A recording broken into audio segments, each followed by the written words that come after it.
Moi, mä olen Seppo. Kerron tässä lyhyesti itsestäni ja osaamisestani. Minulla on pitkä kokemus toimittajana ja tiedottajana. Olen ollut mukana monissa viestinnällisissä tilanteissa.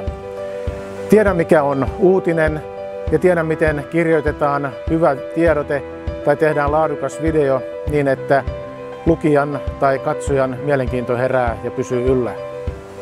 Olen työskennellyt viestintäpäällikkönä. Osaan suunnitella viestintää monikanavaisesti kohderyhmittäin. Johdollani on toteutettu onnistuneesti laajoja kokonaisuuksia ja viestinnällisiä uudistuksia. Osaan varautua viestinnällisiin kriiseihin ja tiedän, että nopea reagointi on viestinnän edellytys nykyisin. Johdolle ja asiantuntijoille osaan antaa viestinnällistä koulutusta ja kollegoitani tuen kaikin tavoin. Tykkään työskennellä ryhmässä, mutta tarvittaessa työskentelen myös itsenäisesti. Olen viime aikoina työskennellyt viestintäalan yrittäjänä. Olen julkaissut kirjoja ja lehtiä, jotka olen myös kirjoittanut ja taittanut itse.